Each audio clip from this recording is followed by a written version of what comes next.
Good morning all of you. नमस्ते, सुप्रभात। मेरा नाम है शिल्पी सुमन साहू।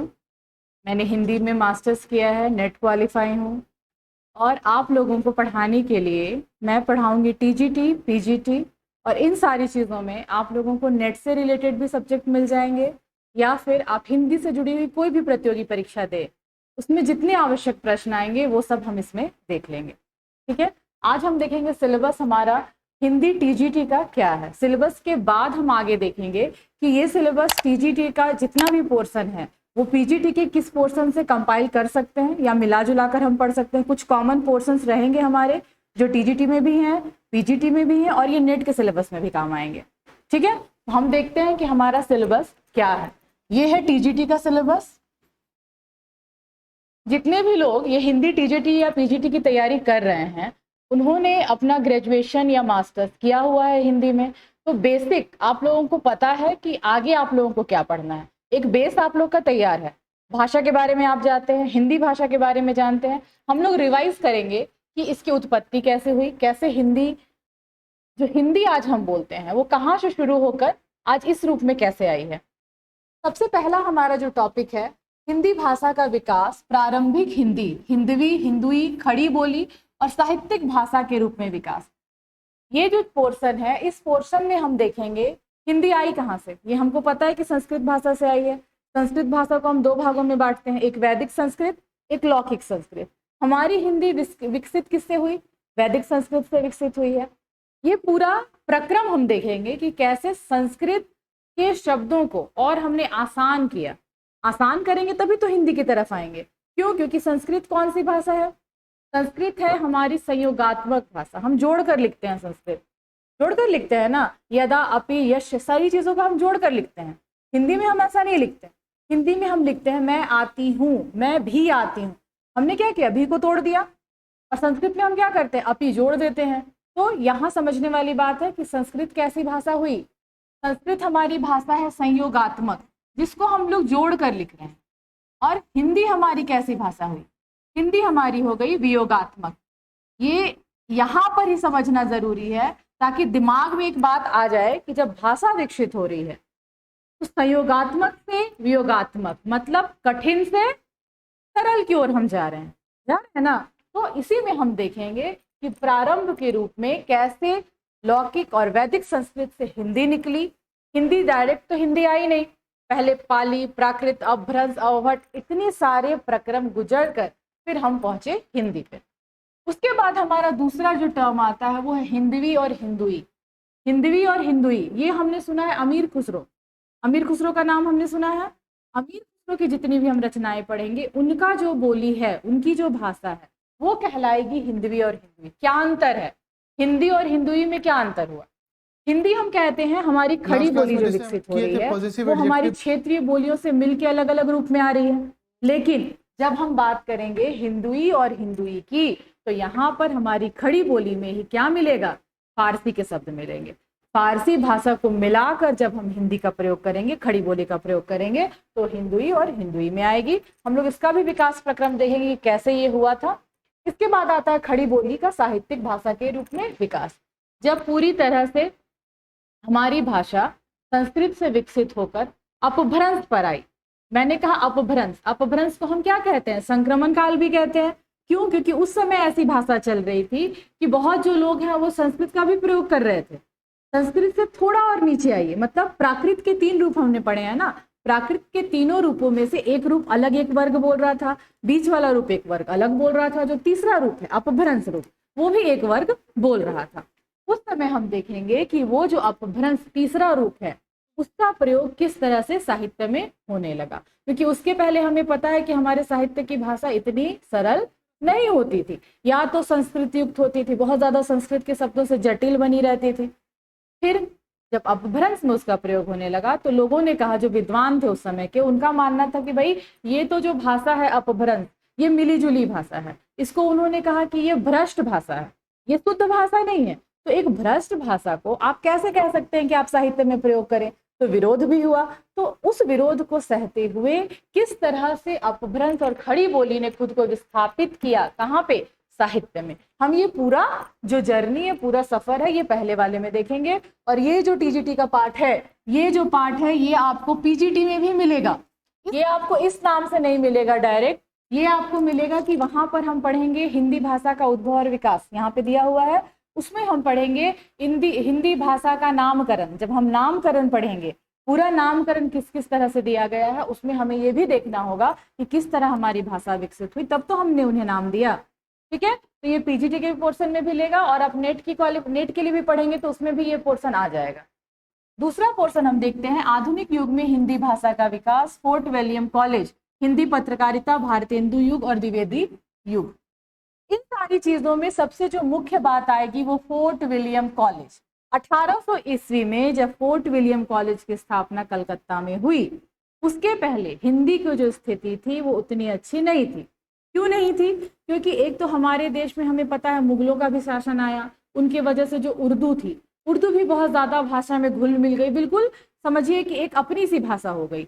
उस स्थिति में बहुत सारे जो विद्वान थे, जो ज्यादा पढ़ते लिखते थे, साहित्य की रचना करते थे, उनको लगता था कि उर्दू की आप जबान, ऐसे भी आप बातचीत में सुनिए लोग क्या कहते हैं, उर्दू की जबान में बड़ी नफासत है। हिंदी में वैसे नहीं है, हिंदी में खड़ी बोली आप बोलिए तो लगता है भाई कर्कश ध्वनि। एक तरह से कहा भी गया है, विद्वान कहते भी हैं कि खड़ी बोली को कि कड़ी बोली है, बहुत कर्कश है, बहुत सीधा सपाट सुनने में लगता है। वही आप उर्दू में कहिए तो लगता है कितनी नफासत। अब मैं आपको खड़ी बोली में कहूँ बैठ जाओ, और उर्दू में कहूँ तशरीफ रखिए, तो आप खुद ही अंतर कर पाइएगा दोनों में कितना अंतर है।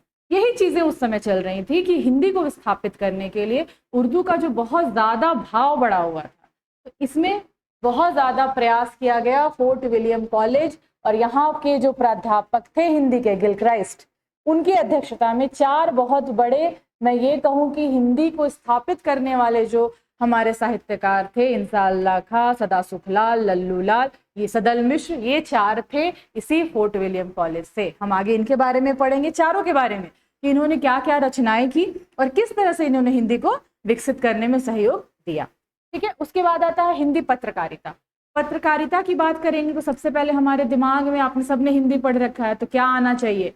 उदंत मार्तंड आना चाहिए। सबसे पहली पत्रिका थी, वहां से शुरुआत हुई हमारे में हिंदी पत्रकारिता की, और वो तब से आज तक बहुत ज्यादा विकसित है। अभी तो आप बहुत हजारों की तुलना में हिंदी की पत्र पत्रिकाएं प्रकाशित होती हैं, पर हम शुरुआत वहीं से करेंगे कि कैसे आया, पहले द्वैमासिक आया, त्रैमासिक आया, साप्ताहिक आया, क्या प्रक्रिया थी आने की, और उसमें किन किन विषयों को वो ये करते थे, समाहित करते थे। क्योंकि किसी भी विषय को उठाकर, अभी के समाज की तरह हमारा तब का समाज विकसित नहीं था कि आप किसी भी विषय को उठा रहे हैं अपनी मन मर्जी के लिख रहे हैं, ऐसा नहीं चलता था। आपको लिखना है तो एक तो साहित्य की रुचि से लोगों को वो संबद्ध करे, लोगों को शिक्षा दे, या जो साहित्यकार हैं उनको प्रेरित किया जाता था रचना लिखने के लिए। तो पत्र पत्रिकाओं की क्वालिटी हम बात करते हैं कि कैसी होनी चाहिए, तो इस पे भी हम देखेंगे। उसके बाद आता है हमारा भारतेंदु युग, द्विवेदी युग। ये दोनों युग जो हैं, हम एक तरह से ये कह सकते हैं कि भारतेंदु युग ने शुरुआत कर दी कि खड़ी बोली को प्रमाणित कर दिया भाई कि ये खड़ी बोली है और ये साहित्य की भाषा अब बन सकती है। उसके पहले तो उसको स्वीकार ही नहीं किया जा रहा था। तो भारतेंदु युग में हरिश्चंद्र जी जो थे, भारतेंदु हरिश्चंद्र जी, इन्होंने बहुत अच्छी अच्छी रचनाएं की और लोगों को प्रेरित भी किया। किनको? अपने सहयोगियों को, जो साहित्यकार थे, कि भाई हिंदी में लिखो, खड़ी बोली में लिखो। रचनाएं भी बहुत अच्छी हुई, लोगों को पसंद भी आई, विख्यात भी हुई, और लोगों ने रचना करना शुरू भी किया और नए रचनाकार भी जुड़े। और इस चीज को और आगे बढ़ाने का काम किसने किया? द्विवेदी जी ने। द्विवेदी जी ने, महावीर प्रसाद द्विवेदी, यहाँ पे आप ये कंफ्यूजन में नहीं रहिएगा कि ये हजारी प्रसाद द्विवेदी की बात हो रही है, नहीं, यहाँ पर महावीर प्रसाद द्विवेदी जी की बात हो रही है। और इन्होंने क्या किया? खड़ी बोली में परिमार्जन का कार्य। हम बात कर, क्यों परिमार्जन की आवश्यकता उस समय क्यों पड़ गई? क्योंकि जब खड़ी बोली में लोगों ने लिखना शुरू किया तो भारतेंदु जी प्रेरित तो कर रहे थे, पर वो लोगों को परिमार्जित नहीं कर रहे थे कि हाँ भाई क्या गलत आ रहा है, लोग अपनी मर्जी से रचना कर रहे हैं। तो उसमें बहुत सारी त्रुटियां भी हो रही थी, विषय से भटकाव भी हो रहा था। तो जब महावीर प्रसाद द्विवेदी जी आए, उन्होंने क्या किया? लोगों को परिमार्जित करना शुरू किया। जो लेखक हैं उनकी रचनाओं को उन्होंने बताया कि हाँ भाई ये तरीका गलत हो रहा है, आप ये शब्द गलत कर रहे हैं, आप ये चीज चयन गलत कर रहे हैं, छंद वंद सारी चीजों में उन्होंने क्या किया? परिमार्जन शुरू किया। फिर लोगों को प्रेरित भी किया कि बहुत सारे ऐसे विषय हैं भाई जिसपे कोई लिख ही नहीं रहा है। उसी समय की रचना आप पढ़िएगा, यशोधरा पर लिखा गया, उसी समय की रचना है। उसी समय की रचना है कि उर्मिला के जीवन पे लिखा गया। कौन सी विरह रचना लिखी गई उर्मिला के जीवन पर?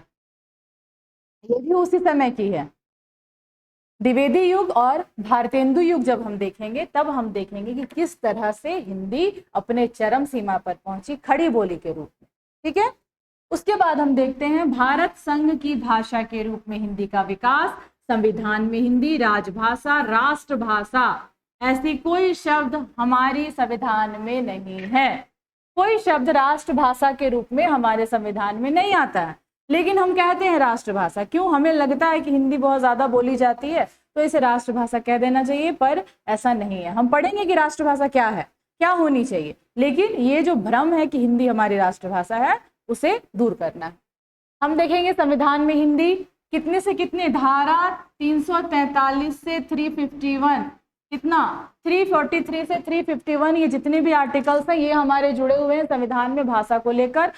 राजभाषा हिंदी है, लेकिन सिर्फ हिंदी तो नहीं है, हिंदी के अलावा 22 और भाषाओं को राजभाषा का दर्जा मिला हुआ है। तो ये कैसे, ये जो संघर्ष शुरू हुआ हिंदी को लेकर वो क्यों हुआ, क्या संविधान में स्थिति है, ये हम सब कुछ इसमें देखेंगे। राजभाषा देखेंगे, हिंदी है, अंग्रेजी है, साथ में और कितनी जो 22 भाषाएं हैं, कब कब उनको संशोधन करके उनको जोड़ा गया है, ये सारी चीजें हम लोग इसमें देख लेंगे। अब आता है संपर्क भाषा अंतरराष्ट्रीय भाषा के रूप में हिंदी। तब से विकास क्रम, जब हम बात कर रहे हैं हमारे हिंदी साहित्य की, जब की शुरुआत हुई, जब सबसे पहले गारसा दत्त तासी ने क्या लिखा, हिंदी साहित्य का इतिहास, 1849 ईस्वी में उन्होंने लिखना शुरू किया। उस समय से लेकर अब तक हम बात करें कि हिंदी जो है वो किन किन भाषाओं में प्रयोग हो रही है, मतलब किन किन रूपों में प्रयोग हो रही है। भारत में तो हिंदी का प्रयोग हम करते हैं, भारत के क्षेत्रों में संपर्क भाषा के रूप में, आप उत्तर प्रदेश चले जाइए हिंदी बोलते हैं, आप बिहार चले जाइए हिंदी बोलते हैं, अपनी क्षेत्रीय भाषा तो बोलते हैं पर हिंदी बोलते समझते तो है सभी। तो यहाँ पर हम देखेंगे कि संपर्क भाषा के रूप में हिंदी कैसा काम कर रही है और कैसे कैसे कर रही है। अंतर्राष्ट्रीय भाषा के रूप में आप विदेश में चले जाइए, मॉरिशस में, वहाँ हिंदी पढ़ाई जाती है, वहाँ संस्कृत भी पढ़ाई जाती है। विदेशों के बहुत सारे यूनिवर्सिटीज में आप देखिएगा कि हिंदी की पढ़ाई शुरू हो रही है। क्यों? क्योंकि लोग हिंदी की साहित्यिक रचनाओं को पढ़ना चाहते हैं और उनको पढ़ने के लिए उनको क्या सीखना है, हिंदी सीखना है। तो हिंदी का विस्तार हो रहा है, तो ये सारा प्रक्रम हम इसमें देखेंगे।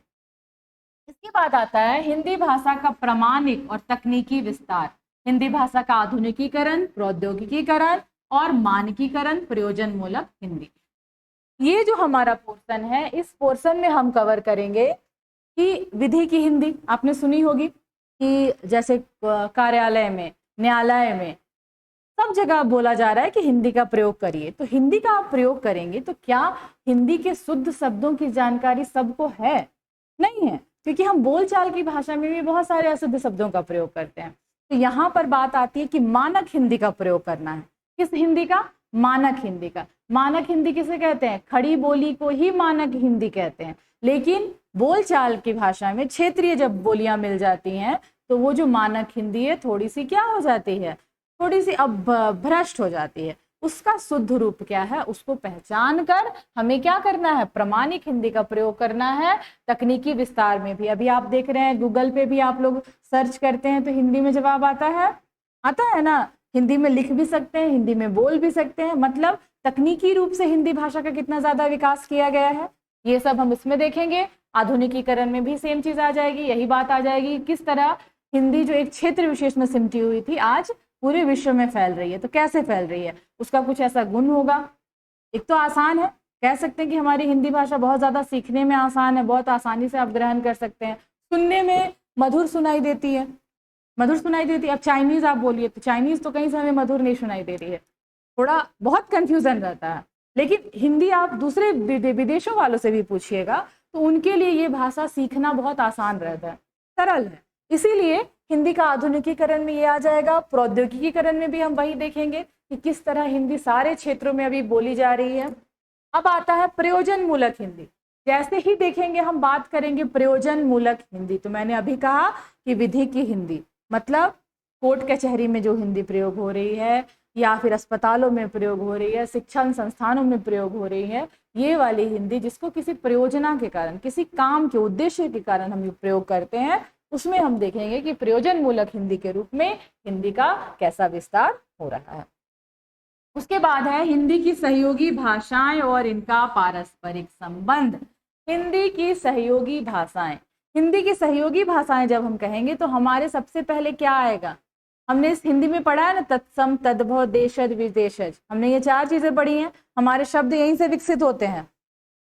तत्सम हमें पता है संस्कृत, तो सहयोगी भाषा में संस्कृत आ गई। तद्भव हमारी खुद की हिंदी।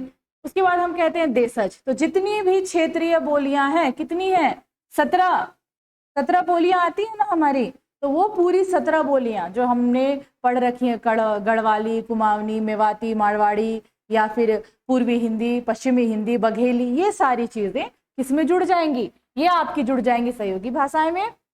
और इसके अलावा सबसे अंतिम विदेशज, विदेशज में क्या क्या लेते हैं हम, अरबी शब्द, फारसी शब्द, अंग्रेजी के शब्द, उर्दू के शब्द, पुर्तगाली शब्द। काजू कैसा शब्द है बताइए तो, पुर्तगाली शब्द है ये हम इतना ज्यादा प्रयोग में लाते हैं कि हमें लगता है कि ये हिंदी ही शब्द है, ऐसा नहीं है। बहुत सारे ऐसे शब्द, जैसे लीची, ये भी आपको पता चलेगा कि ये आपकी अपने देश की भाषा का शब्द नहीं है। तो ये ऐसे शब्द, ऐसे भाषाओं के शब्द जो बिल्कुल आप में रच बस गए हैं, तो वैसी भाषाओं के बारे में भी हम देखेंगे कि ये सारी भाषाएं कौन कौन सी हैं और इनका पारस्परिक संबंध कैसा है, मतलब कैसे विकसित हुई एक दूसरे से मिलजुल कर। ठीक है, इसके बाद आता है सबसे अंत में झारखंड की भाषाओं और बोलियों का सामान्य परिचय। हमारे झारखंड में जितने भी भाषा परिवार हैं, जो भी भाषाएं बोली जाती हैं, वो द्रविड़ भाषा परिवार से आती हैं, ये हमें पता है। इसमें हो गया, मुंडारी हो गया, संथाली हो गया, कुड़ुक हो गया, नागपुरी हो गया, तो ये जितनी भाषाएं हैं इसका हम लोग संक्षिप्त परिचय देखेंगे कि किस किस क्षेत्र विशेष में बोली जाती हैं और इनका क्या गुण है, जो विशेषताएं हम बोलते हैं तो इनकी क्या विशेषताएं हैं वो भी हम देखेंगे। ठीक है, यहाँ तक क्लियर है सबको। इसके बाद हम लोग देखेंगे कि हमारा टीजीटी के सिलेबस में भाग 2 में क्या क्या आ रहा है। भाग 2 में देखिए हिंदी साहित्य का इतिहास। अभी तक हमने भाषा की बात की कि हमारा जो हिंदी भाषा है कहाँ से शुरू हुआ, कैसे कैसे आगे बढ़ा, उसके साथ कितनी और भाषाएं जुड़ी है, संविधान में उसकी क्या स्थिति है, कितनी बोलियां हैं, ये सारी चीजें हमने खंड 1 में देखा।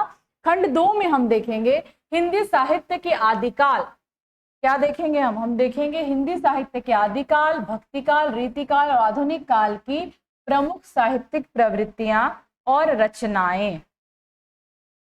ठीक है, इसमें देखिए आदिकाल, भक्तिकाल, रीतिकाल और आधुनिक काल, तो ये हम सबसे पहले पढ़ना, यहाँ इसमें क्या क्या पढ़ना होगा, हमें सबसे पहले देखना होगा कि नामकरण पद्धति कैसे आई। ये जो हम पढ़ रहे हैं आदिकाल, भक्तिकाल, रीतिकाल और आधुनिक काल, सारे साहित्यकार तो इसको ये नाम नहीं देते। जितने भी साहित्यकार हैं उन्होंने जो प्रमुख हैं, जैसे हम शुक्ल का देखेंगे, राम कुमार वर्मा का देखेंगे, गणपति चंद्र शुक्ल का देखेंगे, इन्होंने क्या क्या कहा, तो उनके अनुसार हम देखेंगे क्या नामकरण हुआ। और इससे पहले हम बीच में एक और चीज इसमें देखेंगे कि नामकरण का शुरुआत कैसे हुआ, जो गारसा द तासी ने शुरुआत की कैसे हुआ, कैसे वो प्रक्रम सही हुआ, क्योंकि शुरुआत में जब गारसा द तासी ने सबसे पहला ये हिंदी साहित्य का इतिहास लिखा तो वो बहुत ज्यादा प्रामाणिक नहीं था, वो सही नहीं था।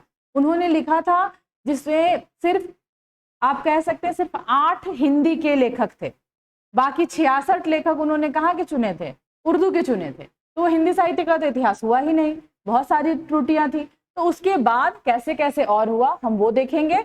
अंत में आएंगे हम नामकरण पर कि नामकरण कैसे कैसे पड़ा।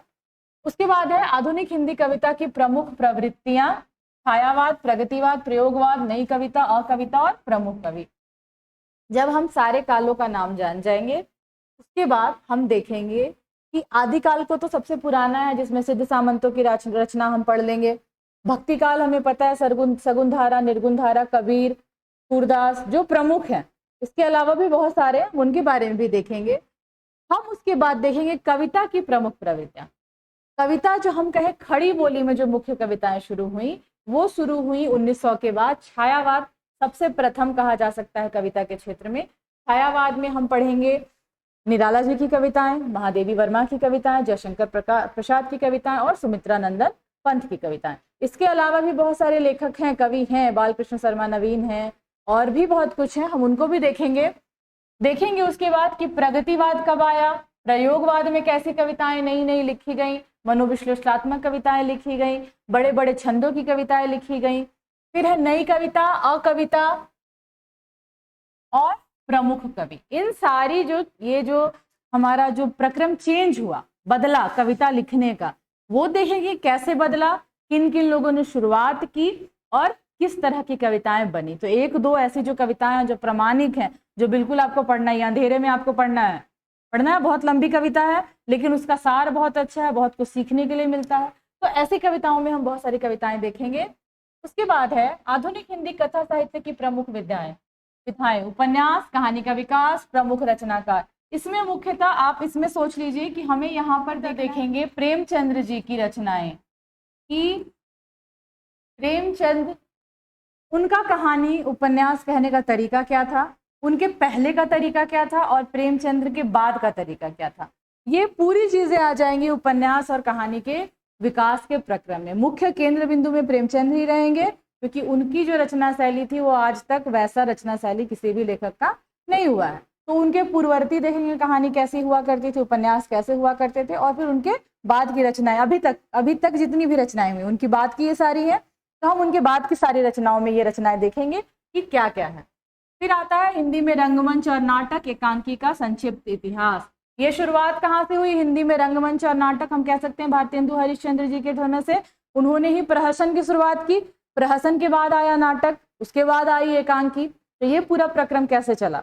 सबसे पहला हमें इन सारी चीजों में जो याद करने वाली चीज है, जो प्रमुख है, जिससे ज्यादा आपकी परीक्षा में जो प्रश्न पूछे जाएंगे सभी कालों से, या जो जैसे ये है ना एकांकी, तो एकांकी से पूछा जाएगा सबसे पहला एकांकी किसकी है, कब की रचना है, किन्होंने लिखी थी, क्या मुख्य उसका विषय था। इस तरह के प्रश्न आते हैं। ऐसे ही सादे जैसे छायावाद से प्रश्न आ जाएगा कि छायावाद का मैनिफेस्टो किसे कहा जाता है, तो ये हम पढ़ेंगे उसमें जब छायावाद करेंगे। उसी की तरह नाटक और रंगमंच पूछा जा सकता है कि नाटक और रंगमंच की शुरुआत भारत में या हिंदी साहित्य में किसे जनक माना गया, तो भारतेंदु हरिश्चंद्र जी को माना गया। क्यों माना गया? उनकी पहली रचना का उल्लेख किया जाएगा। ठीक है। उसके बाद आप देखिए हिंदी में जीवनी, आत्मकथा, संस्मरण, रेखाचित्र, यात्रावृत्त, निबंध, रिपोर्टाज आदि का विकास और स्थिति। यहाँ पर अब हम देख रहे हैं गद्य की विधाएं। ये सब क्या है?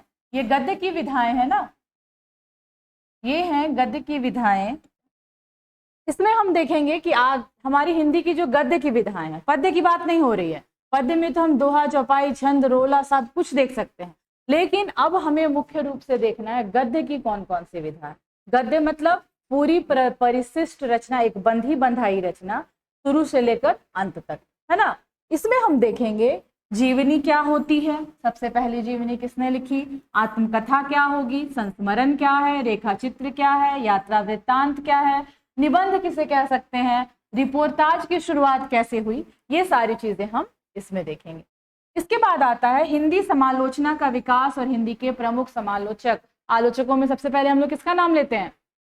रामचंद्र शुक्ल जी, उसके बाद भोलानाथ तिवारी जी हैं, उसके बाद और भी हैं, बहुत सारे हैं, हम उनको देखेंगे, उनकी प्रमुख रचनाएं देखेंगे, कौन कौन सी रचनाएं उन्होंने कर रखी हैं। सबसे अंत में आएगा झारखंड की हिंदी साहित्य का सामान्य परिचय। ये आपको पीजीटी में भी है, सेम पोर्शन इसी नाम से है कि झारखंड के हिंदी साहित्य का सामान्य परिचय। जब हमने भाषा देखा, झारखंड की सामान्य भाषाओं का परिचय लिया हमने, उसी से आगे बढ़कर हम देखेंगे कि झारखंड में हिंदी साहित्य के नाम पे कितनी रचनाएं हुई हैं और किन की रचनाएं वो हैं। सबसे अंत में व्याकरण से बहुत कम हिस्सा है और बहुत आसान हिस्सा है आप लोगों के लिए, क्योंकि आप लोग तो अब विद्यार्थी तो है नहीं, आप लोग खुद एक क्या कह सकते हैं, आप लोग शिक्षार्थी हैं, आप लोग शिक्षा देने वाले हैं। तो ये सारी चीजें आपको पता ही होंगी। भाषा क्या है, संज्ञा, सर्वनाम, क्रिया विशेषण, काल, तो इनको हम देख लेंगे, बहुत आसान है। एक बार हम लोग रिवाइज कर लेंगे कि क्या क्या है और कैसे हम भाषा में इसका प्रयोग करते हैं। तो आज हम लोग देखेंगे इसी चीज में हमारे टीजीटी के सिलेबस में हमने जो पहला पोर्शन देखा कि भाषा, उद्भव और विकास, यही है ना पहला, भाषा का उद्भव और विकास। हम बात करेंगे हिंदी भाषा के संदर्भ में, है ना। हमें तो हिंदी भाषा के संदर्भ में जानना है कि भाषा का उद्भव कैसे हुआ, उसका विकास कैसे हुआ। खासकर किस भाषा के संदर्भ में? हिंदी भाषा के संदर्भ में।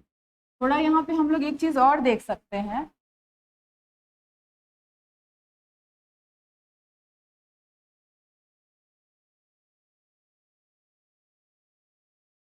हिंदी भाषा के संदर्भ में सबसे पहले हमें देखना है कि भाषा से हम क्या समझते हैं। थोड़ा बेसिक लेके चलेंगे, ताकि आप टीचर बनने वाले हैं, शिक्षक बनने वाले हैं, तो ज़रूरी नहीं है कि आपसे बिल्कुल सिलेबस से रटा रटाया प्रश्न पूछा जाए। थोड़ी बहुत आप जो हम कह सकते हैं ना कि मनोविश्लेषणात्मक प्रश्न पूछे जा सकते हैं, तो ये आपको जानकारी होनी चाहिए कि भाषा क्या है। तो हम भाषा से क्या समझते हैं? भाषा से सबसे साधारण शब्दों में हम ये समझते हैं कि अपने मन के विचारों को लिख कर या बोलकर किसी भी दूसरे के सामने प्रकट करने की जो क्षमता होती है वो भाषा कहलाती है। भाषा तभी संपूर्ण कहलाएगी, तभी वो कहलाएगी कि हाँ भाषा पूरी तरह से सक्षम है। कब? जब आपने जो कहा वो सुनने वाले तक बिल्कुल उसी तरह पहुंच गई। मान लो मैं कहती हूँ कि मैं आम खाती हूँ, आप सामने बैठे हैं, आपको सुनाई दे रहा है मैं आम खाती हूँ, तो मेरा जो प्रयोजन है ये बताने का कि मैंने आम खाया, आपके तक बिल्कुल वैसा ही पहुंचे कि हाँ भाई इसने आम खाया। तो आपके दिमाग में क्लियर होना चाहिए कि ये आम क्या है। अब आपको पता ही नहीं है कि आम क्या है, आप सुनते हैं मैंने आम खाया, आप देख रहे हैं, आप चित्र मन में आपका केले का बन रहा है, आप सोच रहे हैं कि केला खा लिया, उसी को आपने आम समझा। तो क्या हमारी भाषा ये संप्रेषण पूरा हुआ, कंप्लीट हुआ? नहीं हुआ। कहने का तात्पर्य है भाषा तभी कंप्लीट मानी जाएगी, तभी पूर्ण मानी जाएगी जब सुनने वाला और बोलने वाला दोनों उस भाषा से भली भांति परिचित हो। हमारा परिचित होना बिल्कुल जरूरी है उस भाषा के नियम से, उस भाषा के अक्षरों से, उस भाषा के शब्दों से। तो हम भाषा किसे कहेंगे? इसको लिख लीजिए आप लोग कि भाषा किसे कहेंगे, या आप स्क्रीनशॉट भी ले लीजिएगा कि अपने मन के विचार, अपने मन के विचारों या भावों को,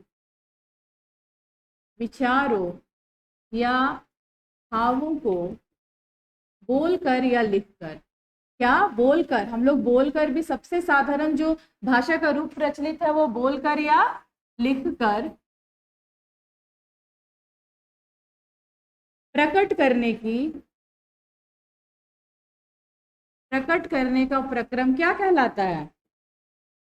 प्रक्रम कह सकते हैं या साधन। सबसे अच्छा हम साधन कहते हैं ना, कि अपने मन के विचारों को बोलकर या लिखकर प्रकट करने का साधन क्या कहलाता है? साधन भाषा कहलाती है। ठीक है, हमें पता है कि भाषा क्या है, अब भाषा क्या कहलाती है। अब एक बात बताइए कि क्या अपने मन के भावों और विचारों को आपसे बोलकर और लिखकर ही प्रकट करते हैं? कभी कभी मम्मी गुस्सा कर रही है, 2 थप्पड़ मार रही है, आप बैठे हैं, उस समय आपका जो एक्सप्रेशन है, आपकी जो भाव भंगिमा है, उससे भी आप बात कर रहे हैं। आप गुस्से में घूर रहे हैं, मम्मी को घूर रहे हैं, तो वो क्या है? वो आपकी बात करने की तरीका। आपने अपने भाव को पहुंचाया ना मम्मी के तक। कैसे पहुंचाया? आपने पहुंचाया संकेतों के माध्यम से।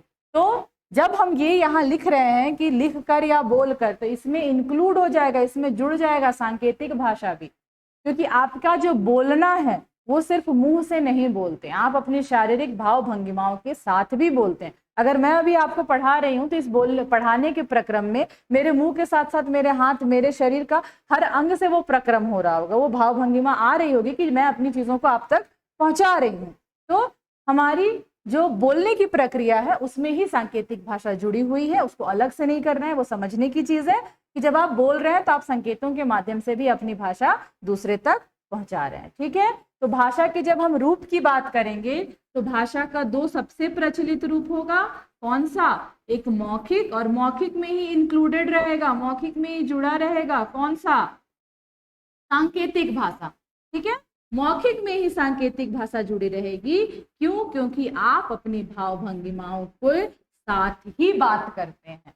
ठीक है, बिल्कुल रोबोट की तरह ऐसे बैठ के बात करेंगे तो आप रोबोट हो जाएंगे ना। आपका ही कोई मित्र आपको बोलता है चलो चलो यहाँ चलते हैं, अब आप ऐसे खड़े हैं, वो बोल रहा है चलो, तो आप ऐसे यहाँ चलो, ऐसे तो आप जवाब नहीं देते हैं। आपका शरीर में कोई गति होती है, आपके मुख का जो भाव है वो बदलता है, तो ये भी किस में आ जाएगा? मौखिक में। क्लियर है? यहाँ तक हमने देखा कि भाषा किसे कहते हैं, भाषा के रूप कौन कौन से हैं। अब हम देखेंगे कि पूरे संसार में, पूरे विश्व में बहुत सारी भाषाएं हैं। लेकिन जो प्रामाणिक है, जिनकी गिनती की जा सकती है, उस आधार पर हम कह सकते हैं कि संपूर्ण विश्व में कुल भाषाओं की संख्या, संपूर्ण विश्व में कुल भाषाओं की संख्या, मैंने कहा जो प्रामाणिक है, ऐसे आप जाइएगा तो 7,000 के लगभग कहा जाता है कि भाषा है, पर जो प्रामाणिक है, जिसकी गिनती हो सकती है, जिसका कुछ लिखा चुका इतिहास मिल सकता है, वैसी भाषाएं आप देखिएगा 2,796 से लेकर 3,000 तक है। कितनी है ऐसी भाषाओं की संख्या? 2,796 से लेकर 3,000 तक है। ये आप लोग नोट करते रहिए, क्योंकि बहुत बार प्रतियोगी परीक्षाओं में बहुत आसान से प्रश्न पूछ लेते हैं कि आपके हिसाब से पूरे विश्व में भाषाओं की कुल संख्या कितनी है। अब वहां 7,000 भी ऑप्शन रहेगा, तो आप 7,000 टिक कर दीजिएगा, जबकि वो प्रामाणिक नहीं है। कहने के लिए, जैसे आपने सुना होगा ना कि कोस कोस पे बदले पानी और बोली भाषा, तो ये ऐसा होता है, बिल्कुल होता है, लेकिन प्रमाण नहीं है हमारे पास। तो हम हर कोस पे अगर भाषा बदल रही है, तो बोली बदल रही है, तो हम उसको भाषा का तो नाम नहीं दे सकते। तो प्रामाणिक रूप से कितनी है? 2,796 से 3,000। अब हम बात करते हैं कि भाषा परिवारों की संख्या कितनी है। भाषा परिवारों की संख्या की बात करेंगे तो जब पूरे विश्व को भौगोलिक स्तर पर बांटेंगे, हमारा जो विश्व है उसको भौगोलिक स्तर पर कैसे बांटेंगे हम? भौगोलिक स्तर पर संपूर्ण विश्व को भाषा की दृष्टि से, किसकी दृष्टि से? भाषा की दृष्टि से, कि किस किस क्षेत्र में कौन सी भाषा बोली जाती है, उसकी दृष्टि से 4 भागों में, दृष्टि से 4 प्रमुख भागों में बांटा जाता है। कितने बांटा जाता है? 4 प्रमुख भागों में बांटा जाता है। ठीक है, 4 प्रमुख भागों में बांटा जाता है, और इन 4 प्रमुख भागों में कुल 18 भाषा परिवार आते हैं, और इनमें चारों भागों में अलग अलग भाषा परिवार बटे हुए हैं। कहीं कहीं 2 भाषा परिवार है, कहीं कहीं 4 भाषा परिवार है। कुल मिलाकर इनमें 18 भाषा परिवार आते हैं। कितने आते हैं? 18 भाषा परिवार आते हैं। ठीक है, यहां तक सबको क्लियर, समझ में आ रहा है? हम बिल्कुल स्टार्टिंग से लेकर चलेंगे हम लोग की भाषा क्या है, भाषा से कैसे भाषा परिवार में गए, भाषा परिवार से फिर हम आएंगे कि हम हिंदी पर कैसे आते हैं, हिंदी किस परिवार की भाषा है, कैसे विकसित हुई, ये हम पूरे क्रम से देखेंगे, ताकि कहीं से भी प्रश्न पूछे तो आप कहीं नहीं फंसिए। ऊपर ऊपर देखिए, ऊपर ऊपर पढ़ेंगे तो बहुत जल्दी पढ़ लेंगे, लेकिन अगर हम बहुत डेप्थ में पढ़ते हैं तो उससे क्या होगा कि कोई भी प्रश्न नहीं छूटेगा।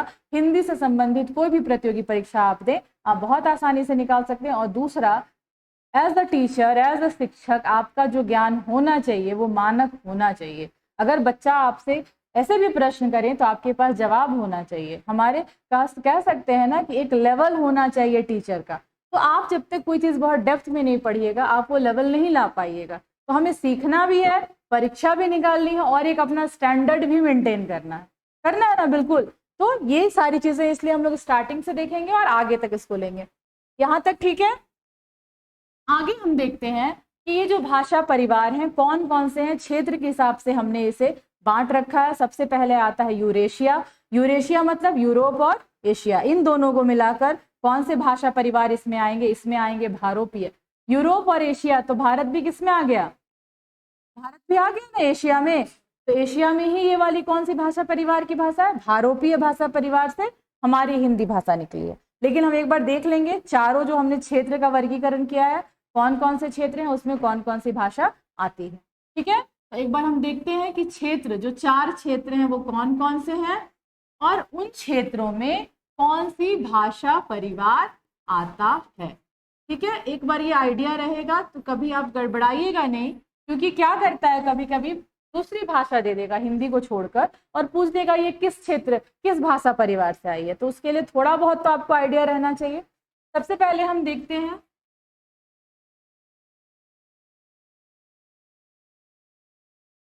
यूरोपीय भाषा परिवार, इसमें रुकिए रुकिए, यूरेशिया,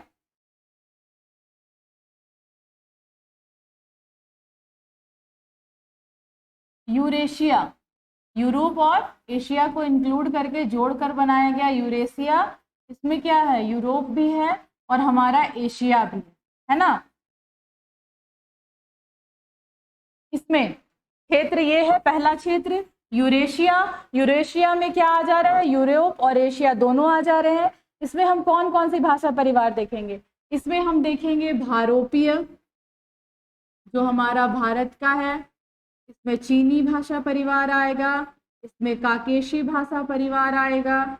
ये पूरे विश्व में, पूरे विश्व में तो सिर्फ भारत नहीं है, सिर्फ एशिया नहीं है। जब यूरोप की बात करेंगे तो यूरोप में तरह तरह की भाषाएं बोली जाती हैं, तो वो भी किसी न किसी भाषा परिवार से विकसित हुई हैं। तो हमें ये देखना है कि उनके भाषा परिवार कौन कौन से हैं और कौन कौन से उसमें आते हैं। इसमें आएगी द्रविड़ भी आ जाएगा इसमें। इसके अलावा और भी बहुत सारे भाषा परिवार हैं जो इसमें आते हैं। चीनी आ गया, बास्की आएगा, सामी हामी परिवार भी आएगा, इसी में जापानी और कोरियाई भी आएगा। हमें उतना ज्यादा नहीं देखना है, हमें मेन मतलब है कि हमारा भारोपीय और द्रविड़ ये दोनों कहाँ से निकला है, यूरेशिया से निकला, और इन दोनों को हमें पढ़ना है। ठीक है, हम भारोपीय भी देखेंगे और द्रविड़ भाषा परिवार भी देखेंगे। इसके बाद दूसरा जो हमारा क्षेत्र होता है वो होता है अफ्रीका।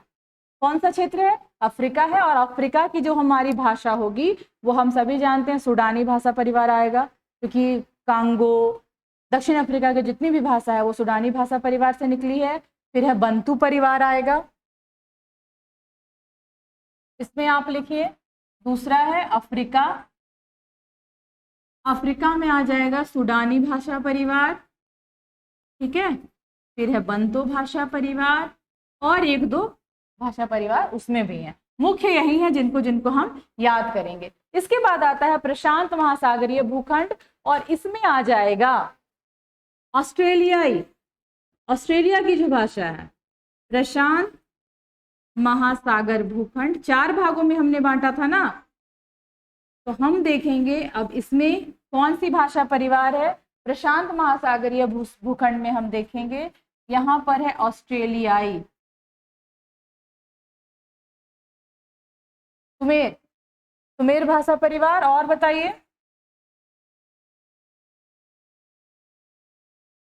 ये भाषा परिवार है ना, जिसका भी नाम लिख रही हूं, ये पूरा भाषा परिवार को, एक पूरे भाषा परिवार को रिप्रेजेंट कर रहा है। इसमें आ जाएगा ऑस्ट्रेलियाई भाषा परिवार, सुमेर, पापुई, पापुई भी आपको प्रशांत महासागर के अगल बगल के जितने भी देश हैं, नहीं इसमें पोर्टो एस्लियड नहीं आएगा, नहीं आएगा। इसमें आएगा दक्षिण पूर्व एशियाई, दक्षिण पूर्व एशिया के जो हमारे एशिया के भी जो दक्षिण पूर्व के क्षेत्र हैं वो आ जाएगा प्रशांत महासागर। प्रोटो एस्ट्रेलाइड आ जाएगा अमेरिकी भूखंड, अमेरिकी भूखंड जब हम करेंगे उसमें अमेरिकी भूखंड परिवार की भाषा नहीं, प्रोटो एस्ट्रेलाइड ऑस्ट्रेलिया में नहीं आ रहा है। इसमें मलय भी आ रहा है, इसमें ऑस्ट्रेलियाई भाषा परिवार आ रहा है, सुमेर आ रहा है, पापोई आ रहा है और दक्षिण पूर्व एशिया के जो बचे हुए क्षेत्र हैं उनकी जो भाषा होती है वो इसमें आ जाएगा। ठीक है, इसमें और एक पॉइंट नोट कर लीजिए, दक्षिण पूर्वी एशिया, दक्षिण पूर्वी एशिया भाषा परिवार। हमने एशिया का देखा अलग से, पर दक्षिण एशिया के बचे हुए क्षेत्र, दक्षिण और पूर्वी क्षेत्र की जो भाषा है वो आ जाएगी प्रशांत महासागर भूखंड वाले में। ठीक है, सबसे अंतिम हमारा बचता है अमेरिका भूखंड। अमेरिका में कौन सी भाषा बोली जाती है, अमेरिका की भाषा कौन सी है, अमेरिका में अंग्रेजी बोलते हैं, फ्रेंच बोलते हैं, फ्रेंच भी बोलते हैं। इसके अलावा जर्मन का भी बहुत सारा हिस्सा, अमेरिका कह सकते हैं एक तरह से मिली जुली भाषा परिवार को लेकर आगे चलता है। इसमें अफ्रीका में अभी हमने बताया सूडानी भाषा परिवार, सबसे ज्यादा सूडानी भाषा परिवार में जितनी भाषाएं आएंगी अफ्रीका में वही जाएंगी। अमेरिका के भी कुछ क्षेत्रों में वो जाती हैं, क्योंकि अफ्रीका के बहुत सारे लोग, अमेरिका, दक्षिण अमेरिका की बात करिएगा तो मूलतः उसमें अफ्रीका के लोग आके बसे हुए हैं, तो सूडानी भाषा परिवार वहां पर भी रिप्रेजेंट करता है। ठीक है, अब सबसे अंतिम हम देखेंगे अमेरिकी भूखंड, सबसे लास्ट है अमेरिकी भूखंड और इसमें आ जाएगा अमेरिका का जो भी भाषा परिवार है, अमेरिका में जो भी भाषा बोली जा रही है, हम उसे कहते हैं अमेरिकी भाषा परिवार, वो इसमें आ जाएगा। ठीक है। कहीं कहीं आप देखिएगा, साहित्य की जब बात करेंगे, साहित्य के इतिहास की बात करेंगे, तो थोड़ा बहुत ईस्वी में अंतर आपको देखने मिलेगा। क्यों? क्योंकि अलग अलग साहित्यकारों ने अपने अपने हिसाब से, क्योंकि कोई एक तिथि तो निर्धारित है नहीं, तो वो क्या करते हैं, 100 साल या 150 साल का अंतर आपको ईस्वी में भी मिलेगा, और क्षेत्रों का भी थोड़ा बहुत अंतर मिलता है, क्योंकि जो विदेशी रचनाकार हैं, जिन्होंने विदेशों में रहकर भारतीय साहित्य को लिखा, वो यहाँ आए नहीं थे। गारसा दत्तासी भी भारत नहीं आए थे। उन्होंने क्या किया था, पत्राचार किया था। यहाँ के जो साहित्यकार थे उनको लेटर लिखा कि बताओ भाई तुम्हारे यहाँ कौन कौन से साहित्यकार हैं, कौन सी रचना हुई, उसको ले लिया और फिर अपना किताब लिख दिया। और उस समय सोचिए कि इतनी कमी थी साहित्यकारों की कि वो किताब बहुत अच्छी चली, उसका द्वितीय प्रकाशन भी आया, जबकि बहुत ज्यादा त्रुटि से भरी हुई किताब थी। अगर आप उससे आज पढ़ते साहित्य तो कोई काम का नहीं रहता। क्यों? क्योंकि अल्फाबेटिकली उन्होंने ऑर्डर किया था। अल्फाबेटिकली कर रहे हैं तो पहले आप भारतीय हिंदू पढ़ लीजिएगा, कबीर बाद में पढ़िएगा। आप बताइए, कबीर को पढ़े बिना आप भारतीय हिंदू युग में चले गए तो आपको समझ में आएगा अंतर? आपको नहीं समझ में आएगा। कबीर की भाषा कहाँ, सदुकड़ी भाषा पढ़ रहे हैं जिसमें आप सिद्धों की भाषा मिली हुई है, डिंगल पिंगल मिला हुआ है, फिर हमारे भारतीय हिंदू जी पे जो बिल्कुल खड़ी बोली की भाषा है। तो ये जो प्रक्रम था बहुत ज्यादा त्रुटिपूर्ण था। तो हम आगे देखेंगे तो ये जो थोड़ी बहुत अंतर रहेगा वो मिलेगा अलग अलग किताबों में। आप देखिएगा तो हिंदी के लिए सबसे मानक अगर हम कोई किताब हम कह सकते हैं तो आपको पढ़ना चाहिए रामचंद्र शुक्ल जी का इतिहास पढ़िए, नरेंद्र वर्मा का इतिहास पढ़िए, और भोलानाथ तिवारी का भी पढ़ सकते हैं। इनकी क्या है, बहुत ज्यादा सामरसता मिलती है, एकता मिलती है, समय, तिथि और स्थान बहुत कुछ इनका सही, ज्यादा सही रहता है, प्रमाणिक रहता है बाकी रचनाकारों की तुलना में। ये हो गया। इसके बाद हम लोग देखेंगे कि अब हमारी हिंदी किस भाषा परिवार से आ रही है। हिंदी आ रही है किससे? हमने हिंदी के बारे में बात की, हिंदी किस भाषा परिवार से आएगी? हिंदी आएगी भारोपीय भाषा परिवार से। तो हम सबसे पहले अब देखेंगे कि ये भारोपीय भाषा परिवार क्या है और कैसे इसमें कितनी भाषाएं और जुड़ रही हैं, हमारी हिंदी का स्थान क्या है, कैसे हिंदी विकसित हुई। भारोपीय भाषा परिवार को सबसे मुख्यतः बांटते हैं। अब किस किस भाग में बांटते हैं? आर्य भाषा परिवार, आर्य भाषा उसी से निकली है। इंडो जर्मनिक, जर्मनी की भाषा। इंडिया, इंडो जर्मनिक कहने का मतलब है यहाँ इंडिया से रिलेटेड नहीं है, ये इंडिया से रिलेटेड नहीं है, ये इंडो जर्मनिक भाषा है। और उसके बाद आता है भारत का हिंदी परिवार, भारत हित्ती परिवार उसको कहते हैं, जिसकी कुल 10 शाखाएं हैं। कितनी शाखाएं हैं? 10 शाखाएं। इसको हम अलग अलग देखेंगे। सबसे पहले देखेंगे कि इसमें क्या आएगा, आर्य परिवार, भारतीय कह सकते हैं या साधारणतः आर्य भाषा परिवार इसमें आ जाएगा। कौन सा आ जाएगा? आर्य भाषा परिवार। दूसरा इसमें रहेगा इंडो जर्मनिक,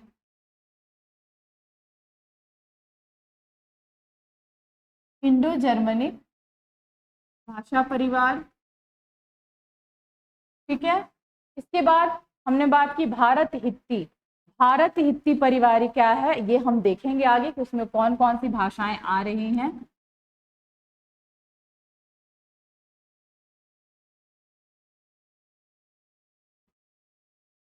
और एक बच रहा है, आर्य परिवार हो गया, इंडो जर्मनिक हो गया, भारत हित्ती हो गया, और इसकी शाखाएं। ये जो तीन हमने देखा, इन तीनों को मिलाकर कितनी शाखाएं हैं? इन दोनों को मिलाकर 10 शाखाएं। मतलब कितना ज्यादा क्षेत्र में ये विकसित हुआ है, ये सोचने वाली बात है। क्योंकि भारत एक भाषा को लेकर चलता नहीं है, एक क्षेत्र विशेष को लेकर नहीं चलता है, एक धर्म विशेष को लेकर नहीं चलता है। और हमारा जो क्षेत्रीकरण होता है हमें पता है, एक धार्मिक आधार पर होता है और दूसरा भाषिक आधार पर होता है। भाषा के आधार पर होता है ना। आपने फ्रांस का एकीकरण पढ़ा होगा, जर्मनी का एकीकरण पढ़ा होगा। जब ये सारी चीजें आप हिस्ट्री में पढ़ते हैं तब आपको उसमें पता चलेगा कि किस तरह भाषा के आधार पर वो बटे हुए थे, भाषा के ही आधार पर बटे थे ना। वही स्थिति भारत की है कि भारत भाषा के आधार पर बहुत ज्यादा बटा हुआ है।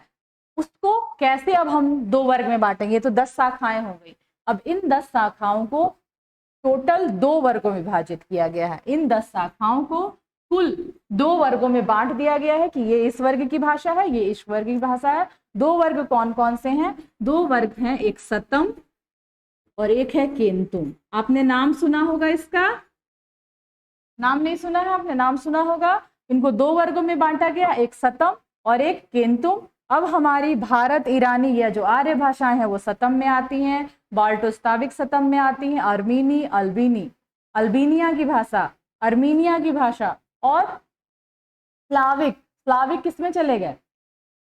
कहाँ की भाषा है ये? रूस की भाषा, रूस की भाषा, बाल्टोस्लाविक, ये भी इसमें आता है।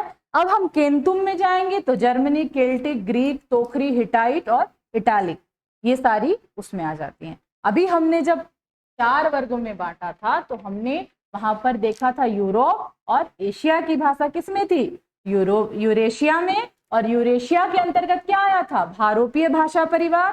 तब अगर भारोपीय भाषा परिवार को बांटेंगे तो एक एशिया की तो भाषा मिलेगी, साथ में किसकी भाषा मिलेगी? यूरोप की। तो यूरोप की भाषा में रूस की भाषा आएगी, ग्रीक की भाषा आएगी, जो अभी हमने देखा। शतम केंतुम वर्ग में क्या क्या आ रहा है? ग्रीक की भाषा आ रही है, जर्मन आ रही है, केल्टिक आ रही है, इटालिक आ रही है, हिटाइट आ रही है, ये सब कहाँ की भाषा है? यूरोप की साइड की। और जब हम सतम में देख रहे हैं तो भारतीय, ईरानी, आर्य भाषाएं आ जा रही है, ये हमारे एशिया की तरफ की भाषाएं हैं। क्लियर है? ये दोनों चीजें समझ में आ रही है कैसे अंतर हुआ? हमने कहाँ से शुरुआत की? यूरेशिया से शुरुआत की। यूरेशिया को हमने लिया, ऐसे देखते हैं हम कि हमने यूरेशिया को लिया, ठीक है। यूरेशिया से विकसित हुआ भारोपीय, ठीक है।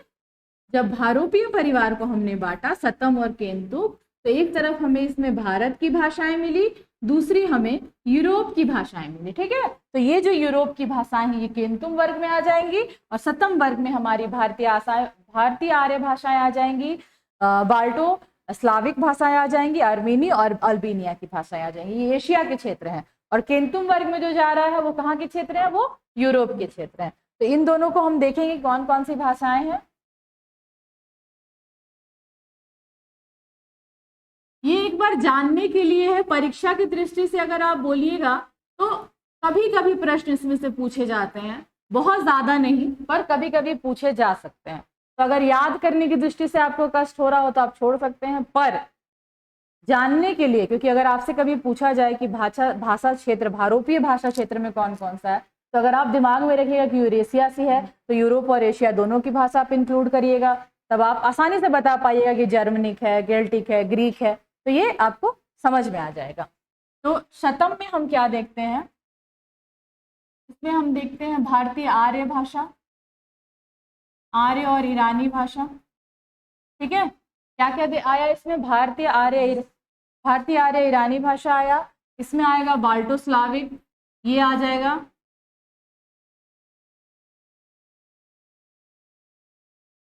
ये सब हमें उतना डिटेल में नहीं देखना है, हमें मतलब है हमारी आर्य भाषा से, लेकिन हम देखेंगे कि किसके क्षेत्र में क्या क्या है, एक थोड़ा सा व्यापक रूप में अर्थ समझने के लिए, ठीक है। इसके बाद है अर्मीनी और अल्बीनिया की भाषा,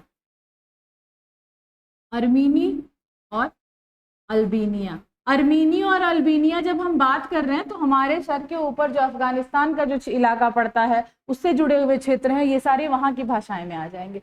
अब हम आएंगे केंतुम क्षेत्र की भाषाओं में, तो केंतुम में ग्रीक आएगा, ग्रीक आएगा ना, ग्रीक रूस का क्षेत्र है, जर्मन आएगा, केल्टिक आएगा, और कौन सी भाषा आएगी?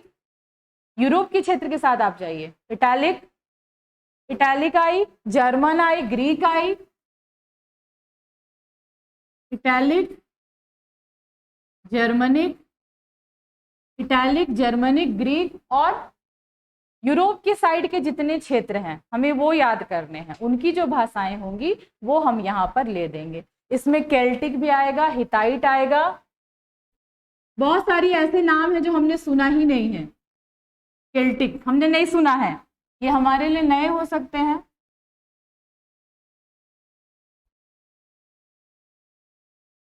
केल्टिक, हिताइट, ठीक है,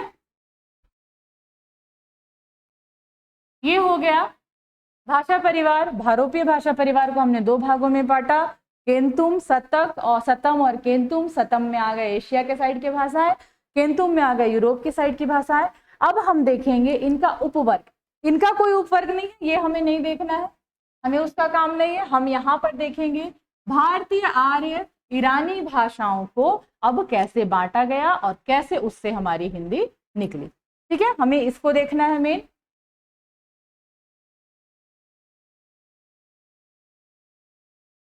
तो भारतीय आर्य ईरानी, ठीक है, इसको बांटा गया।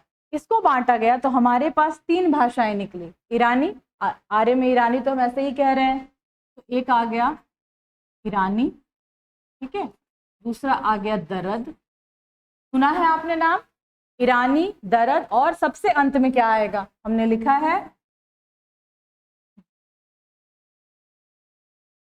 दरद, और सबसे अंत में आ जाएगा भारतीय आर्य भाषा। अब यहां से समझिए हमारी हिंदी शुरू हुई। जब भारतीय आर्य भाषा पर हम पहुंचे, अब हम देखेंगे आर्य की भाषा किसे कहते हैं, संस्कृत को कहते हैं। अब यहां से हम शुरू कर रहे हैं कि हमारी हिंदी भाषा का विकास कैसे हुआ। ठीक है, ये क्या हो गया, भारतीय आर्य भाषा तक हम पहुंच गए। कैसे पहुंचे, पूरा प्रक्रम एक बार हम लोग रिवाइज कर लेंगे। क्या था, भाषा पर आए, भाषा कितनी संख्या में थे पूरे विश्व में, हमने वो देखा। उसके बाद हमने देखा पूरे विश्व को हमने भाषा के आधार पर 4 भागों में बांटा है। उन चारों भागों में कौन कौन सी भाषा है, हमारी भाषा किसमें आती है, यूरेशिया के अंतर्गत आती है। भाषा क्षेत्र का हमारा क्या नाम है, भाषा परिवार का भारोपीय भाषा परिवार। भारोपीय भाषा परिवार को फिर हमने 2 भागों में बांटा, केंतुम और सतम में बांटा। हमारी भाषा परिवार किसमें आती है, सतम में आती है।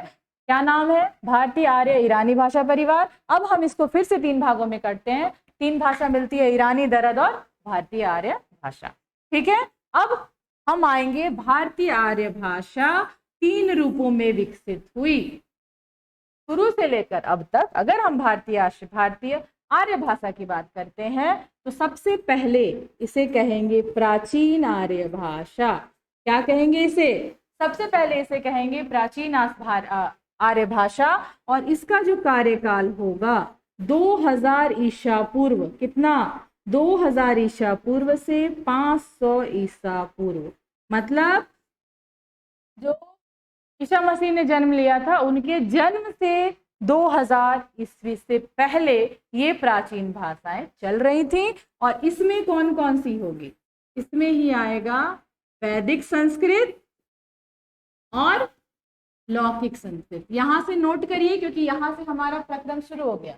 अब यहां से प्रश्न बनने लगेंगे।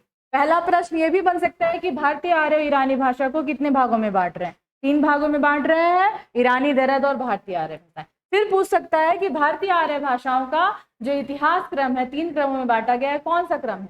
सबसे पहला है प्राचीन, 2000 ईसा पूर्व से 500 ईसा पूर्व, जिसमें आता है वैदिक संस्कृत और लौकिक संस्कृत। ठीक है, अब हम सभी ये जानते हैं कि ये वैदिक संस्कृत और लौकिक संस्कृत ही आगे जाकर विकसित हुआ। तो प्राचीन के बाद कौन सा काल आएगा, ये आएगा मध्यकाल। ठीक है, और अभी जो हम पढ़ेंगे, जो हम जिसमें अभी हम चल रहे हैं, ये आधुनिक काल है। ये मध्यकाल पढ़ेंगे और ये चलेगा 500 ईसा पूर्व से, जीसस क्राइस्ट के जन्म के 500 ईसा पूर्व से पूरा 1000 ईस्वी तक। बीच में बहुत सारे काल आ जाएंगे क्योंकि हम ईसा पूर्व से डायरेक्ट 1000 ईस्वी पहुंच रहे हैं। तो ईसा पूर्व का खत्म होना, 1000 ईस्वी से पहले ईस्वी का शुरू होना, पूरे मतलब पूरा 3-4 प्रक्रम बीच में आएगा। हम वो देखेंगे कि उसके अंतर्गत कौन कौन सी भाषाएं आएंगी। इसमें ही आ जाएगा पाली, प्राकृत और अपभ्रंश। ठीक है, हमारी हिंदी किससे विकसित हुई है, अपभ्रंश से विकसित हुई है। हमने शुरुआत से किया, हम फाइनली अब यहां तक पहुंचे। अब यहां से हम हिंदी भाषा का विकास लेकर चलेंगे और हमारे सबसे अंत में आएगा आधुनिक काल। आधुनिक काल ये कितना हो गया, 1000 ईसा पूर्व ईस्वी से 1000 ईस्वी से अब तक, 1000 ईस्वी से अब तक। और आधुनिक में जब हम जाते हैं तब हम पढ़ेंगे खड़ी बोली के बाद डायरेक्ट कौन सी भाषा आ गई, खड़ी बोली को ही विकसित करके हमने क्या कहा, हिंदी कहा। तो हिंदी के साथ साथ जब हम बांटते हैं किसको, खड़ी बोली को जब हम हिंदी में बांटते हैं तब हम उसकी उपबोलियां पढ़ते हैं। उपबोलियां यही उपबोलियां विकसित होकर आज पूरी भाषा के रूप में जो 22 भाषाएं हमारे संविधान में ली गई हैं वो यहाँ पर आ जाएंगी। हिंदी, बांग्ला, उड़िया, गुजराती, पंजाबी, ये सारी चीजें किसमें आ जाएंगी? आधुनिक में आ जाएंगी। संविधान में सम्मिलित 22 भाषाएं वो भी उसी का हिस्सा है। क्लियर है यहाँ तक? यहाँ तक समझ में आया? अब हम एक ये देख लेते हैं कि कैसे विकसित हुई, किस संस्कृत से भाषा का, हमारी हिंदी भाषा का जो विकास क्रम है वो कैसे हुआ, विकास क्रम कैसे विकसित हुई हिंदी भाषा। ठीक है, सबसे पहले हम जानते हैं किससे हुआ?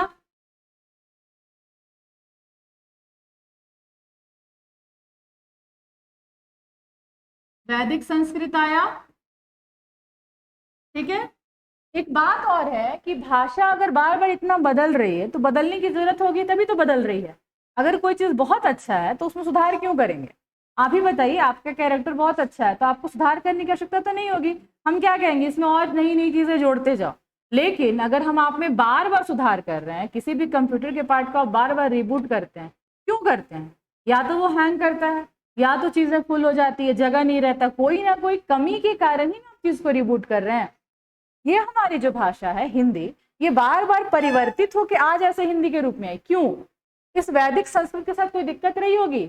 हम तो कहते हैं देवों की भाषा है, बहुत अच्छी भाषा, सारी चीजें अपनी जगह बिल्कुल सही है, लेकिन ये बहुत जटिल भाषा थी। संस्कृत संयोगात्मक भाषा है, जोड़ जोड़ के लिखी जाती थी, इसकी जटिलता का कारण ही यही है। तो वैदिक संस्कृत तो और भी जटिल थी, क्योंकि ये तो कहते हैं कि बिल्कुल देवताओं के मुंह से निकला हुआ। ये कितना प्रामाणिक है ये हमें पता नहीं, पर हम कहते यही है कि वैदिक संस्कृत बिल्कुल देवताओं के मुंह से निकला हुआ है।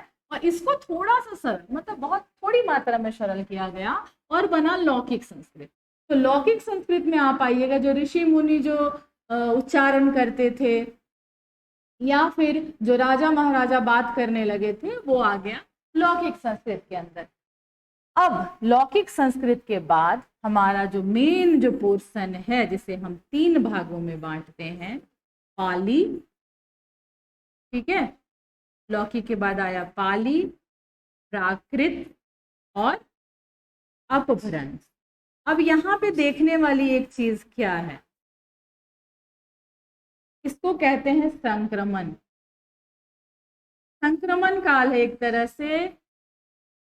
तरह से बोलिए तो ये क्या है, जोड़ रहा है ना। किसको जोड़ रहा है? पाली को, अपभ्रंश को, प्राकृत जोड़ रहा है। तो ये जो प्राकृत है ये कड़ी है, इन दोनों की बीच की कड़ी है। और प्राकृत को हम 3 भागों में बांट देते हैं कहने के लिए। एक कहते हैं प्रथम प्राकृत, द्वितीय प्राकृत और तृतीय प्राकृत। प्रथम प्राकृत ही है आपकी पाली, द्वितीय प्राकृत है आपकी ये शुद्ध प्राकृत, और तृतीय प्राकृत की बात करेंगे तो ये है अपभ्रंश। अपभ्रंश को तृतीय प्राकृत कहते हैं। क्यों कहते हैं? जब हम पढ़ेंगे अच्छे से अपभ्रंश की रचनाएं तो हमें पता चलेगा कि इसको क्यों तृतीय प्राकृत कहा गया। ठीक है, और इसी के बाद ये अपभ्रंश थोड़ी और विकसित हुई और इसे क्या कहा गया? अवहट। इसे ही कहा गया अवहट, और अवहट को ही कहा गया हिंदी का आरंभिक रूप। हिंदी नहीं है वो, हिंदी नहीं है, अवहट क्या है? आरंभिक रूप है। किसका? ये आरंभिक रूप है हिंदी का।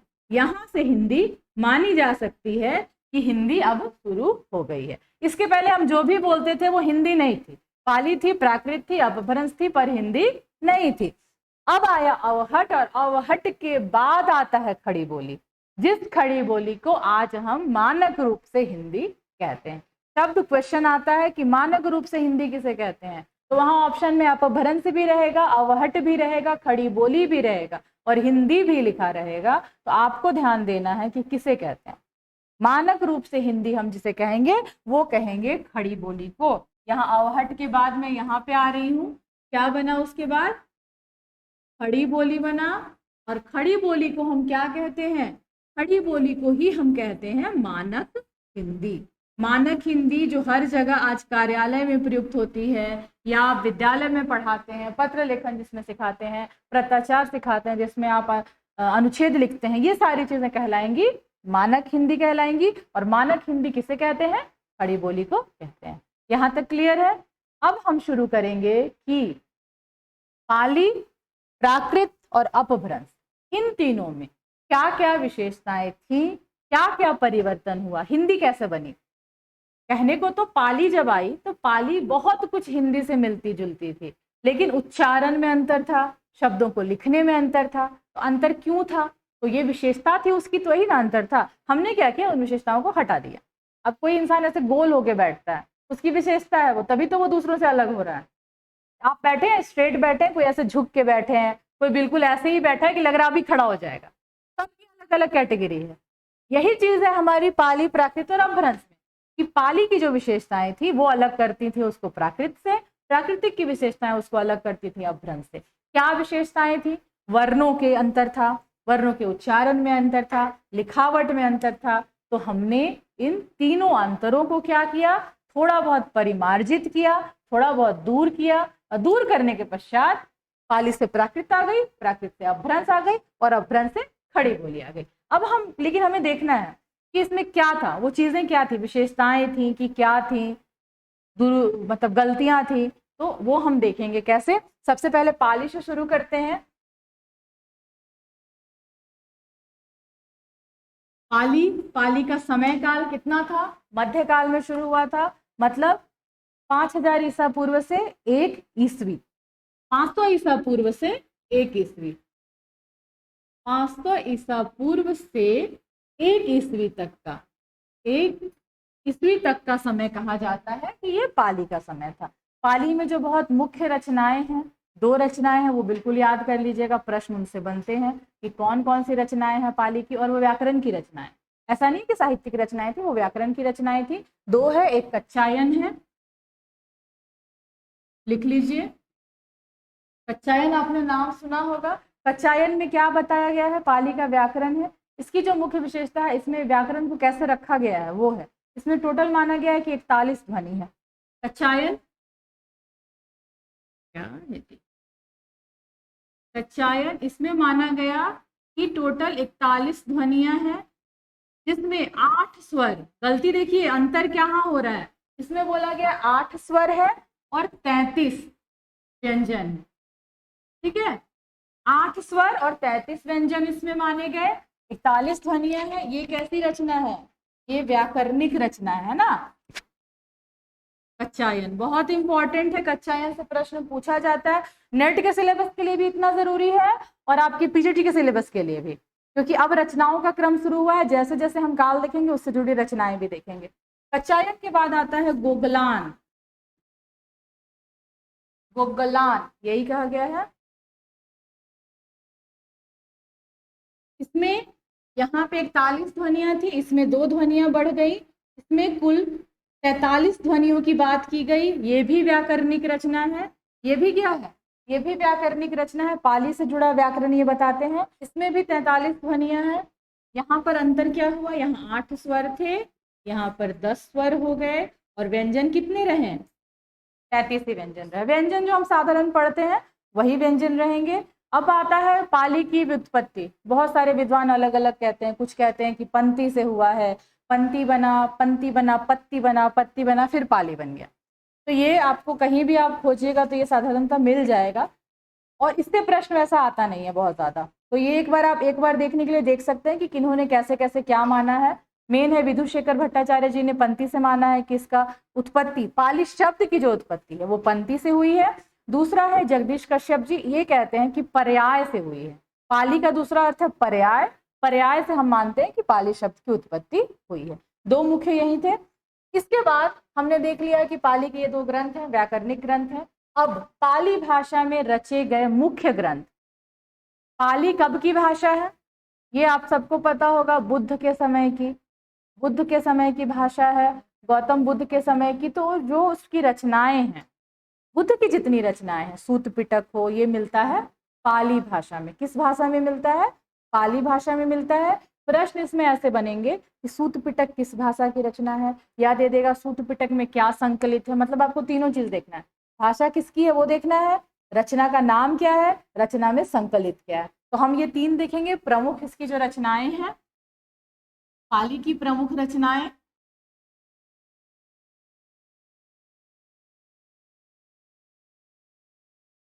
पाली की प्रमुख रचनाएं, सबसे पहला क्या नाम है? सूत पिटक। सूत पिटक में क्या संकलित है? बुद्ध के उपदेश, है ना? किस भाषा की रचना हो गई है अब?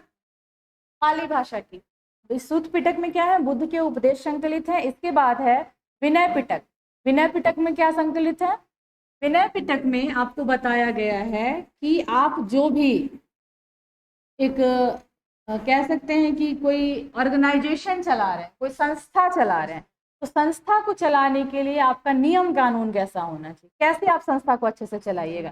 तो यहाँ पे आ जाएगा संघ का संचालन। संघ का संचालन कैसे होगा, किन किन नियमों से होगा, ये आ जाएगा इसमें विनय पिटक में। और इसके बाद आता है अभिधम्ब पिटक। अभिधम्ब पिटक में क्या आता है? अभिधम्ब पिटक में आएगा सारे धर्मों का सार, या ये कह सकते हैं कि सारे धर्म जो आपको सिखा रहे हैं, क्या सिखा रहे हैं, क्या अंतर है सारे। लेकिन उस समय क्या आप देखिए कि सारे धर्म का जो मूल रहता था ना कहीं बहुत मिलता था। अंधविश्वास सारे धर्मों में था, तो वो अपने अंधविश्वासों को भी लेकर चलते थे। इसमें हम लिखेंगे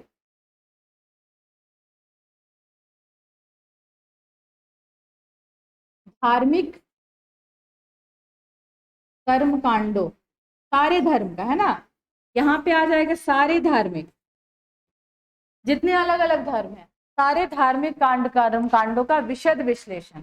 विशद मतलब बहुत अच्छे से बताया रहता था कि कैसे आपको क्या करना है, जीवन में मोक्ष चाहिए तो क्या करिएगा, जीवन में शांति चाहिए तो क्या करिएगा, यज्ञ कैसे करिएगा, आप कोई गलती किए हैं तो क्षमा याचना कैसे करिएगा। तो सारा जितना प्रोसेस है हमारे धर्म से जुड़ा हुआ, पूजा करने से जुड़ा हुआ, वो सब आ जाता था। किसमें? 3 इसकी मुख्य रचनाएं हो गई, ठीक है। अब इसमें आता है कि संस्कृत से पाली में परिवर्तन जो हुआ, क्या क्या परिवर्तन हुआ। संस्कृत जटिल थी, पाली थोड़ा तो उससे साधारण हुई होगी, तो परिवर्तन क्या क्या हुआ हमने मुख्य रचनाएं देख ली। अब हम देखेंगे कि मुख्य परिवर्तन क्या हुआ संस्कृत से पाली में।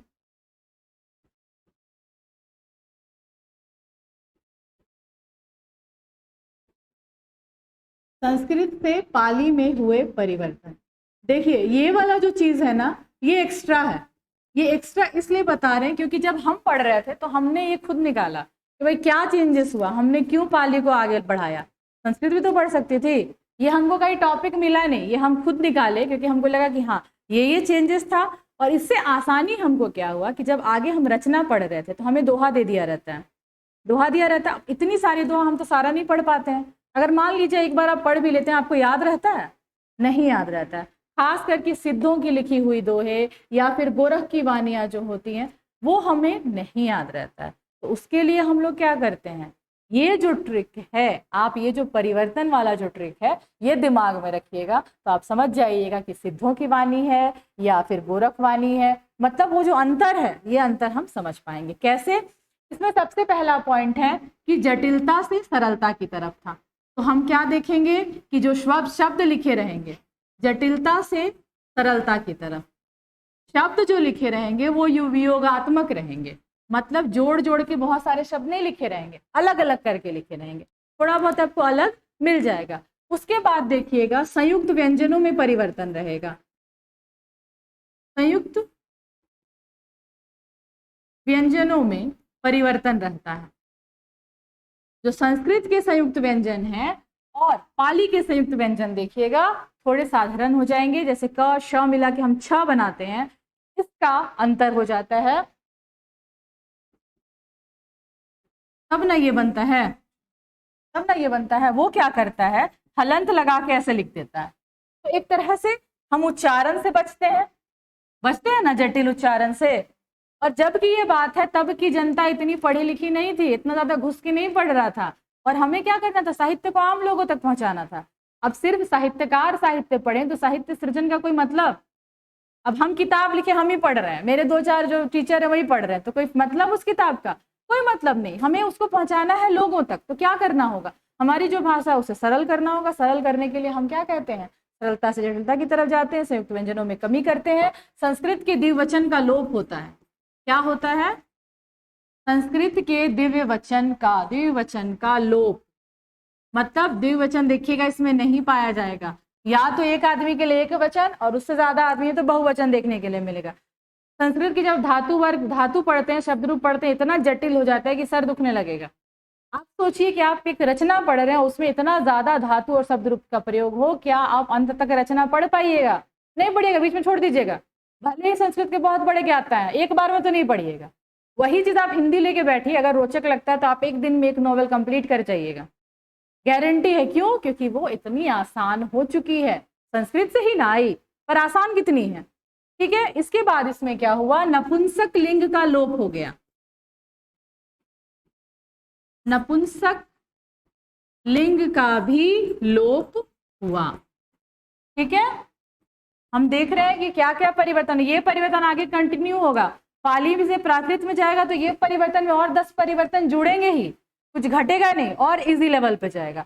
प्राकृत से फिर अपभ्रंश में जाएंगे तो और इजी लेवल है, मतलब परिवर्तन होता ही जा रहा है, आसान करने की प्रक्रिया बढ़ती जा रही है। इसके बाद क्या होगा, हलंत हटाकर, हलंत हटाकर शब्दों को जोड़कर लिखा जा रहा है। ठीक है, हलंत हटाकर स्वर जोड़ा जाने लगा, स्वर जोड़ा जाने लगा। इसका एक उदाहरण देखिए, हलंत में जैसे हम लिखते हैं जगत, कैसे लिखते थे संस्कृत में? जगत ऐसे लिखते हैं ना, और हिंदी में कैसे लिखेंगे? जग, मतलब एक ही है। हमने क्या किया, शब्द कम कर दिया, हलंत हटा दिया, स्वर जोड़ दिया। ठीक है, समझ में आया यहां तक? इसके बाद सबसे अंत में क्या है कि हमने तत्सम शब्दों का प्रयोग कम किया, तत्भव शब्दों का प्रयोग बढ़ा दिया। बस इसमें यही है। बहुतायात में मतलब बहुत अधिक मात्रा में क्या किया हमने, तद्भव शब्दों का प्रयोग बढ़ाया, तद्भव शब्दों का प्रयोग बढ़ा दिया, तद्भव शब्दों का प्रयोग बढ़ा दिया। इससे क्या हुआ, इससे हुआ कि कल तक जो संस्कृत बहुत ज्यादा कठिन लग रही थी, थोड़ी सी आसान लगने लगी और पाली के रूप में प्रचलित हो गई। अब और एक बात इससे हुई कि जो भाषा सिर्फ ब्राह्मणों तक सीमित थी, क्षत्रियों तक सीमित थी, थोड़ा उनसे बाहर निकल के लोग के बीच में, जनता के बीच में भाषा आई। अगर जनता के बीच में कोई भाषा आ रही है तो क्या होगा, रचना बढ़ेगी, पाठक बढ़ेंगे, विकास होगा। तो साहित्य का हमारा मेन मूल ही क्या है, हमें विकास करना है, मानव का विकास करना है, समाज का विकास करना है, मानसिक सोच का विकास करना है। तो आज हमने क्या देखा, हम पाली तक पहुंचे, भाषा कैसे हुई, भाषा की उत्पत्ति कैसे हुई, हमारी हिंदी भाषा कहाँ से निकली, किस तरह अब संस्कृत से, लौकिक वैदिक संस्कृत से हम हिंदी पर आएंगे, ये पूरा प्रक्रम हम देखेंगे। आज हम लोग यहीं तक रहने देंगे, एक बार इसको फिर से रिवाइज कर लेंगे कि क्या है, और नेक्स्ट क्लास में हम लोग इसके आगे देखेंगे कि कैसे प्राकृत आ रहे हैं, प्राकृत से अपभ्रंश, अपभ्रंश से अवहट, और सारी की एक एक रचना, 2-4 ऐसी रचनाएं हैं जो बहुत प्रमुख होंगी। जैसे पाली में हमने देखा, वैसे प्राकृत में 2-4 रचनाएं होंगी, वैसे ही अपभ्रंश में होंगी और फिर अवहट में होंगी। ठीक है, आज के लिए इतना ही, इसके आगे हम लोग देखेंगे। अगर कोई आप लोगों को प्रश्न हो, नहीं समझ में आ रहा हो, तो एक बार फिर से रिवाइज कर लीजिएगा, और हम लोग नेक्स्ट क्लास में पहले अपना डाउट क्लियर करेंगे और फिर आगे बढ़ेंगे इससे। ठीक है, तब तक के लिए बहुत बहुत धन्यवाद आप लोगों का। पढ़ते रहें और सीखते रहिए, क्योंकि पढ़ाना है आप लोगों को।